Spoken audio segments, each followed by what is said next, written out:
Well, I'm on Zoom with Ted Parker, who's with Millennium Trust. It's an IRA organization we've worked with for years so that investors could invest out of their self-directed IRAs. And this is an amazing time to talk about IRAs because of the COVID-related forgiveness plan. But first, Ted, I wanted to welcome you to my briefing and to thank you for coming on board. Do you find you do a lot of these helping people into a more flexible kind of structure? Riggs, thank you, and thank you for inviting me into your talk today. And yes, I work with a lot of advisors and individual investors who want to take some of their risk out of the stock market, which has been so crazy this year, Right. and invest it in these alternative investments that are not marked to the market. And when I say marked to the market, what that means is you look at any stock that's traded on the market, Google or Amazon or any of them. And when our president tweets something or when there's a new update on the COVID virus, those things can go up or down. And for a lot of people that aren't in the business of the markets, it can be nerve-wracking to say the least. But these private investments like what you have are not marked to the market. Understood. So what that means is when everything else is turning red, losing value, yours is sitting there at the money I put into it. And then something happens in the future. Hopefully something good. Hopefully you get bought out by a bigger competitor or you go public. From your lips to God's ears, thank you. So, yes, so that's fantastic. And so my assistant, Devin Angus, works with you guys, and he says it's a very smooth process. You guys are, have very good customer service, concierge type attitude, which we greatly appreciate. And so I guess what you're saying is that they should speak to Devin, who'll put them in touch with you and who'll organize the whole marriage. Yes, and Devin's been very good to work with. And Millennium Trust, we are one of the largest custodians in the space of these alternative investments. We were founded in the year 2000 to help investors who wanted to invest in these things using their retirement account. And we've grown to about $27 billion of assets, and a mind-boggling over 21,000 unique alternative investments like your investment. You're one of the 21,000 that we custody. So we're just a little fish in the sea.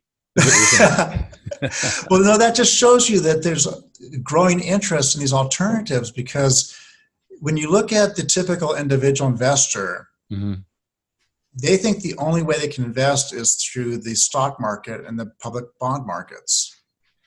I know. But when you look at the typical foundation account or endowment account like Harvard and Yale and Stanford, do you know how much they put in all these alternative investments as a percent? No. Take a guess. 5, 40%? 10? 52%. More than half. More than half of Harvard, Yale's endowment, and they're huge endowments. They're not putting that 52% in the public markets because they have to manage money for long term, and they're looking at things that aren't that volatile. And these private things don't move when the market moves. And typically they have a big chunk into real estate, typically about 30%, and about 15 to 20% is in private company stock. Because it used to be that, when companies like Amazon and Microsoft, when they went public, it was pretty much a short trip to go to the public markets. And so then investors like you and me, if we got in them when they first went public, we would make a boatload of money. Sure. That's not the case anymore. Companies like yours are staying private longer for a variety of reasons. Well, we're public, but we do private offerings. Yeah, exactly. Right. Yeah. And so if these private companies go public, it's investors who got in early while they were still private. And that's what the endowments have figured out.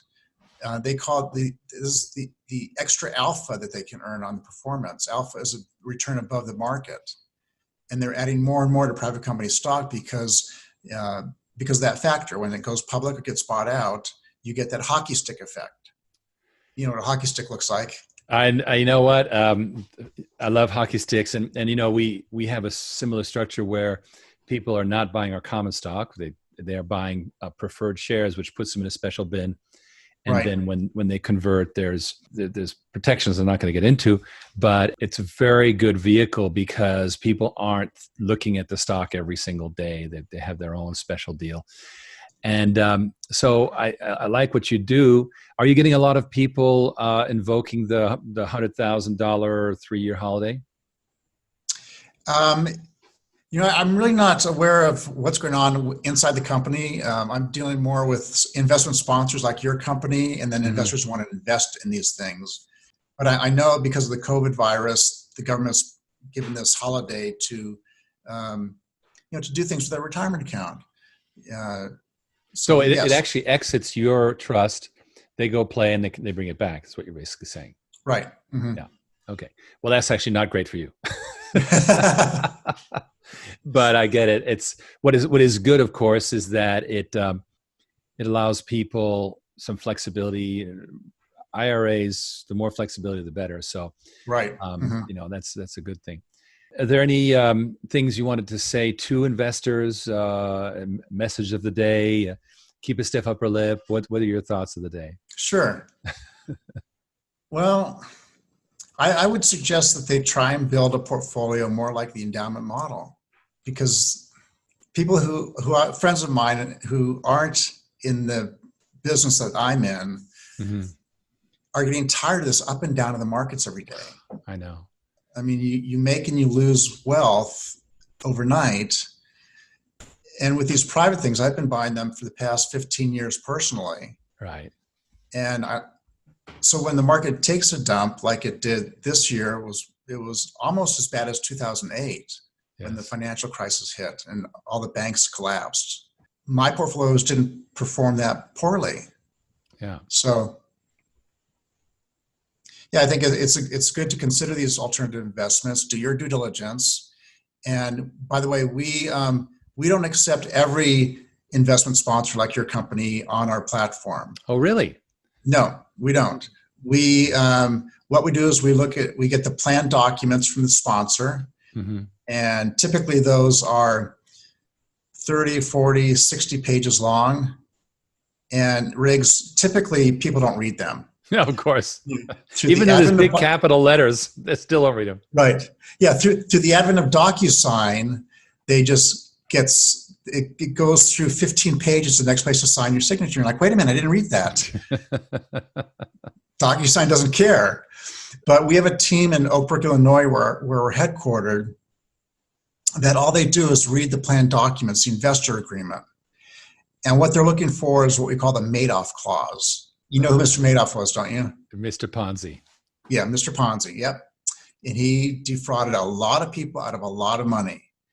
And the smart people we have that review these plan documents make sure that there's nothing that's going to hurt the investor or hurt us as the custodian.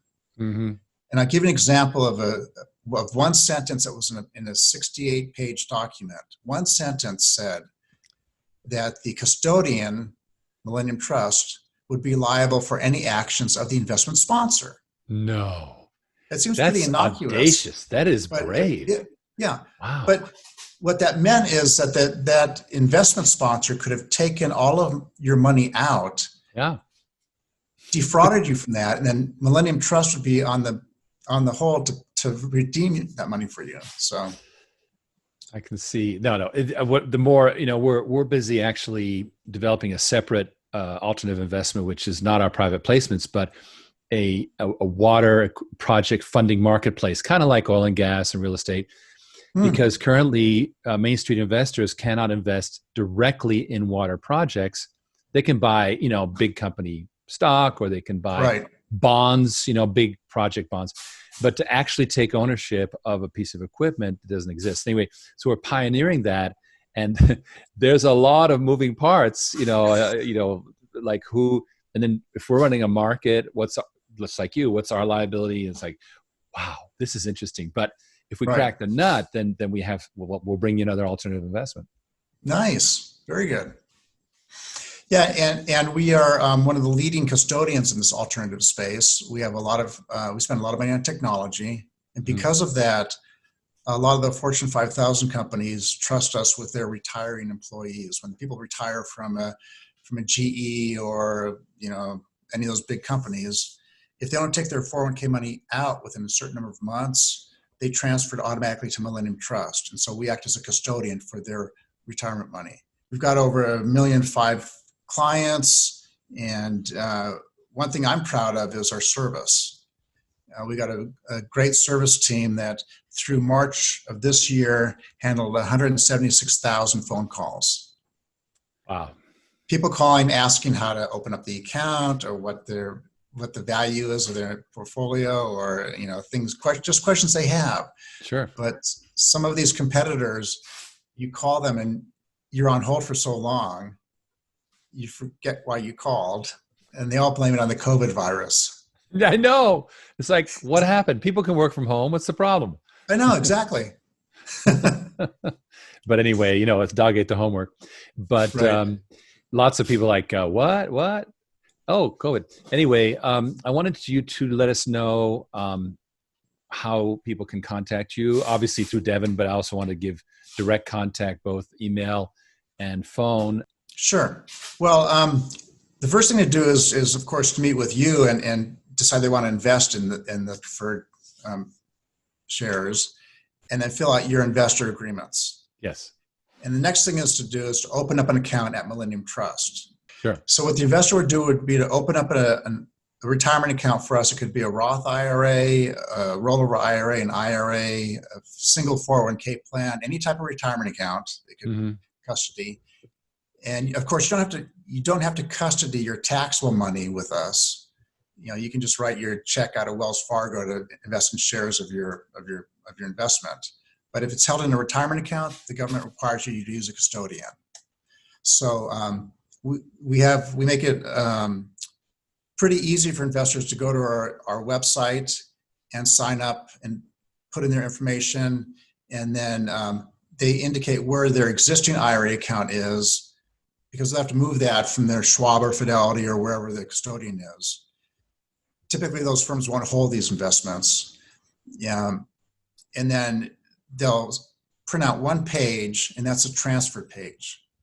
They'll sign it and upload it back into our system. And then we've got a team in Illinois that contacts their existing custodian, Fidelity or whoever it is. And we've got good relationships with those firms. They know who we are. And then they would transfer those funds over directly from the existing custodian to Millennium Trust, so it never touches the client's hands. And the benefit of that is that clients can move money back and forth between custodians many times a year if they wanted to. If they were to get the check out and then mail the check to us, they can only do that one time a year. Good to know. And also, if they took the check out and didn't put it with another custodian in a certain number of months, they risk having that taxed and possibly penalties as well. Yeah. So everything we do it's all online and DocuSign, except for the signature page. They've got to sign the transfer page. They have to sign it, print that out, sign it, because some of the custodians we work with require a wet signature, not DocuSign. Yes. And I know I go through that too when buying a car or whatever. It's like, oh, okay, live that life. That whole process takes, with the big custodians like Fidelity and Schwab, it can take 2 weeks maybe to get the funds transferred over, sometimes less. Some of the custodians, other ones are more reluctant to let their money leave, so it may take longer. But we're at the mercy of the custodian sending the money over to us. But we do have people in Illinois that call the custodian and find out what's taking so long, when can we expect those monies to hit. Well, basically it nets out to what, a bit less than a week? No, well, typically it's a week or more, typically. Okay, so a week to 2 weeks. But our experience is that it's been pretty flawless. And Ted, we love your organization. Thank you so much. Thank you. We'll be, you'll be hearing from Devin, I'm sure, as we ramp up this current offering. And also, we also have a Regulation A offering that we're actually currently improving, which is great because it's unaccredited investors. And it's very, very simple. That's the benefit of that. Right. And it's a bond kind of offering. It's not a common stock. And then, of course, we'll get around to this investor water equipment financing thing, which is brand new and could be a lot of fun. So Exciting. thank you. Well, Riggs, one final thing I want to talk about. Yes. People always want to know how we make our money. I think it's important to talk about that. We believe as a custodian, you're not managing the asset. Mm-hmm. So if one of your investors puts $100,000 in with you in the investment or $1 million, they pay the same annual custody fee. Mm. And that custody fee is when the investors sign up for an account with us, we give them the opportunity to link a credit card to pay for that annual fee. Mm-hmm. It's charged within 60 days of account opening. It's $350 a year, and that's it. Wow. There's no nuisance fees. There's no asset under management fee. It's a simple $350 a year. And then if somebody wants to come back in and invest in another investment you come out with, the fund, for example, it's to be another $100 on top of that $350. I see. So multiple investments, just an extra $100, what you're saying. Right, $100. Very good, very good. Well, that's very fair, and I can see how that would be attractive because you get a lot of hidden fees in these other places. Well, excellent. Well, thank you for clarifying that, and Ted, I appreciate you calling in from Reno and telling us the real story. And my pleasure, Riggs. You told me that you got wild Mustangs outside of your yard, so that's a nice thing to think about. Certainly, absolutely. It's the Old West. Indeed, it is. So, Ted, I'm gonna wrap up now. Thank you so much, and safety to you and your family. Okay. Very good. You too, sir. Thank you. All right. Bye now.